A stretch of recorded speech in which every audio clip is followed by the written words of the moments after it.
You know, every once in a while, I think about video game coverage and journalism because I think that this industry probably has some of the worst writing and coverage that I've ever seen. Like, I understand that there's a lot of people with a lot of opinions out there. They're talking about video games, but it feels like specifically in this industry, there's just a lot of people that don't really want to talk about video games, but want to talk about other things, but instead they like combine the two and it just ends up being this very cringy, just bad takes, constantly bad takes, and that's what we have once again from Kotaku, who kind of has earned that reputation over the years. And if you don't know who Kotaku is or really don't understand what they're all about, here's some of their top articles in the last couple of years, which has been mocked by so many. Playing video games while pooping is terrible. I guess we needed to hear about that. A Call of Duty trailer recklessly promotes far-right conspiracy theory, and all that was about I guess a Republican and conservative viewpoint, which I honestly found that ridiculous. Bringing a katana to a gunfight, which complained about Cyberpunk 2077 having a gang based on Japanese culture, which was established in the 1980s. And then we have Kotaku UK, Super Smash Bros. Ultimate Persona 5 DLC includes a disability slur. If you're curious if that was ever true, it was not. The writer had to apologize because they misheard lyrics from the game, which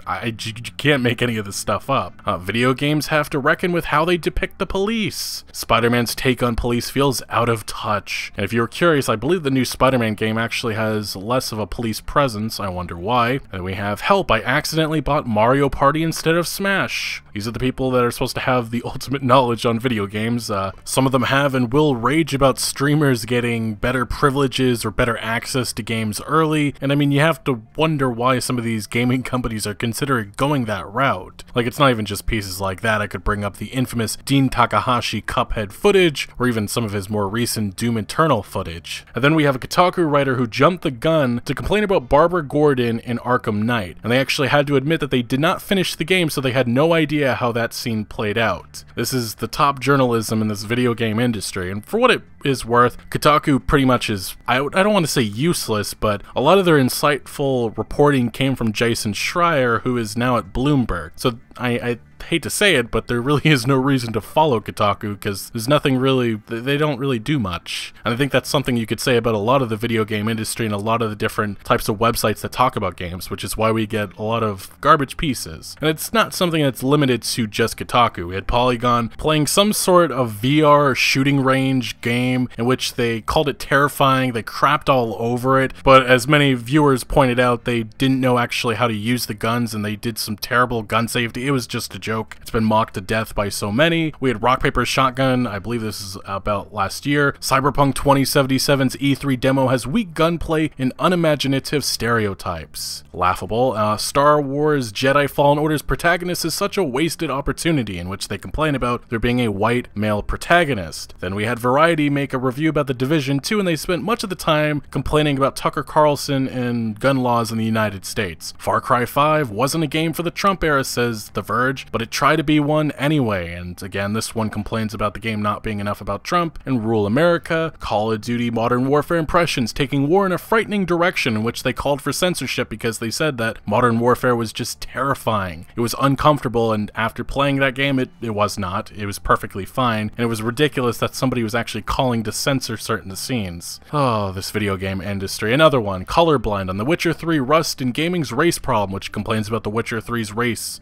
It's just, this is the video game industry. This is the top tier journalism that we get. I don't really know what to say other than that, but let's take a look at another new Kotaku piece, and this one's been blowing up. The PlayStation 5 Kotaku review. So what would you expect out of something like this? You'd probably expect them to talk about the console, talk about the pros and the cons of it, but this one took a very big turn. But for the most part of this interview, it's just fine. They talk about all the aspects of it. They say that it looks great, the design of it's very original. They also say the PlayStation 5 interface is the product, lots of compliments going around. It's perfectly fine so far. They also talk about some of the technical hiccups that are so far there, and then especially the speed with the SSD. That's something that I'm actually looking forward to myself, how fast these games are going to run. I saw some of the videos with The Witcher 3, it looks impressive, frame rates are going to be great, lots of things to be excited about for the next generation of gaming. But this is where we take a bit of a turn, because towards the end of the article, it just probably one of the most laughable things I've ever read. So here we go. This review has spent 3,000 words talking about the PlayStation 5, which is the most I've written about anything. I do have to wonder how long this writer has been talking about video games, because I believe my Avengers game and The Last of Us Part 2 reviews were both at least 8,000 words. 3,000's not that much, but hey, that's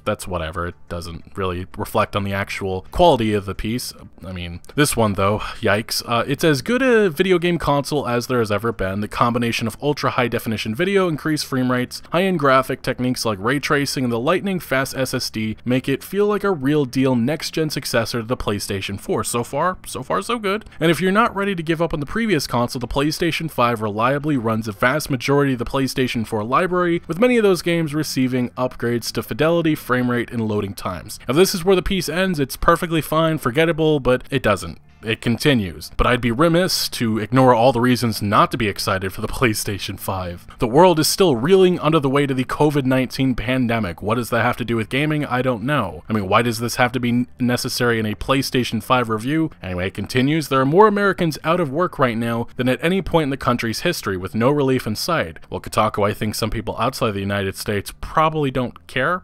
Just saying. Anyway, they say our healthcare system is an inherently evil institution that forces people to ration life-saving medications like insulin and choose offing yourself over suffering with untreated mental illness. This is the portion of the article where they're trying to say that they don't really want to talk about video games, but they actually want to talk about politics, although this is a video game website. Maybe you should go write for a different website. Anyway, that's just my recommendation. As I'm writing this, it looks very likely that Joe Biden will be our next president, but it's clear that the worst people aren't going away just because a new old white man is sitting behind the Resolute desk. Well, at least not this old white man. Our government is fundamentally broken in a way that necessitates radical change rather than incremental electoralism. Again, this is part of the article where I'm just wondering what does this have anything to do with the PlayStation 5? Nobody cares about the United States election, especially someone who lives in Japan or anywhere outside of the United States. I don't think they really care about this. I think they just want to know about the PlayStation 5, and I guess Kotaku's take on it. I guess people actually want to hear about that. Anyway, it continues. The harsh truth is that for the reasons listed above and more, a lot of people simply won't be able to buy a PlayStation 5, regardless of supply. Or if they can, concerns over increasing austerity in the United States, the growing threat of widespread political violence, supersede any enthusiasm about the console's SSD, or how ray tracing makes reflections more realistic. That's not to say you can't be excited for those things. I certainly am on some level, but there's an irrefutable level of privilege attached to the ability to simply tune out of the world as it burns around you. So if you don't understand, Kotaku's trying to tell you that I guess there's privilege if you're playing on the PlayStation 5 right now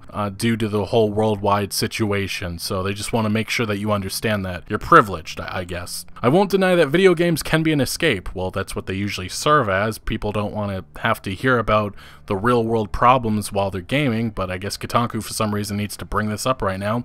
It feels great to lose yourself in a fictional world where you can fix everything. Some of us see a strength or personality trait in video game characters, what we wish we saw in ourselves. As much as it sucks for real-world problems to intrude on that space, I found it increasingly difficult to focus on video games amid our current situation. Many nights, it's all I can do to play a couple runs of Spelunky before collapsing into bed for a few hours of doom scrolling and restless sleep, and I know I'm not alone in that feeling. We're collectively tired, and for good reason. Sony and Microsoft chose a heck of a time to release their next generation video game consoles. I mean, I don't think any of them could have envisioned what the worldwide situation was going to be like, and it's not like they're going to delay. I mean, this is a huge release. I think the PlayStation 5 is a great machine, but it's tough to recommend when folks are literally fighting for their lives while residing in the richest country in the world. I was very lucky to review a PlayStation 5 for the purposes of this review, despite the fact that I am comfortable enough to have bought one on my own. And then, whatever, they continue about daily crises looming over their heads, and very interesting that Kotaku decided to do a negative review about the PlayStation 5, but they're actually not giving any negatives about the console. It's just the real-world situation and timing, which I would say, why didn't Kotaku just have somebody else review this if this person's just so negative in their headspace right now? I don't understand this, but this is what video game journalism is in 2020. This is why people joke and laugh at it. And I will say that in the coming days, months, and years,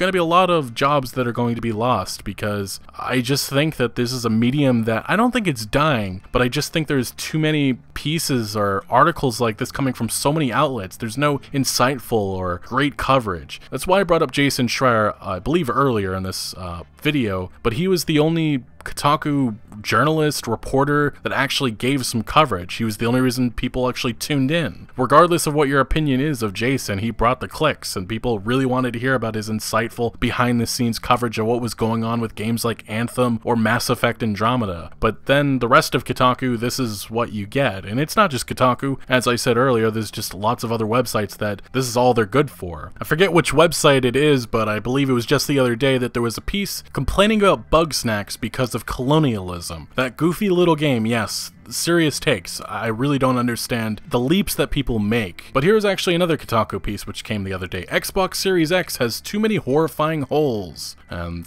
I just can't make any of this stuff up. Since this post discusses a phobia, we won't include any triggering imagery. Please be respectful and don't share any similar imagery in the comments. And I'm pretty sure that you already have an idea of what this piece is all going to be about. They go on about trypophobia and the fear of holes, and how apparently it's estimated that 16% of people suffer from it, and they apparently suffer from it. And they go on about their fear of the Xbox Series X and how they cannot even have it in their house. It's an interesting piece, but I will say that there are some very good gaming journalists out there. There are some. Jason Schreier is one of them. I like some of Paul Tassie's pieces, Eric Kane as well of Forbes, but there's a lot of just stuff like these Kotaku pieces, and unfortunately I feel like in the coming years, days, and months, I'm just gonna keep on seeing these really bad hot takes. It just feels like that's the only way they can kind of get page views is off of stuff like that. Again though, getting back to the PlayStation 5 piece, it was perfectly fine with all their perspective, their opinions, until it got to the end where it just took a nosedive, and I really don't understand why they felt it was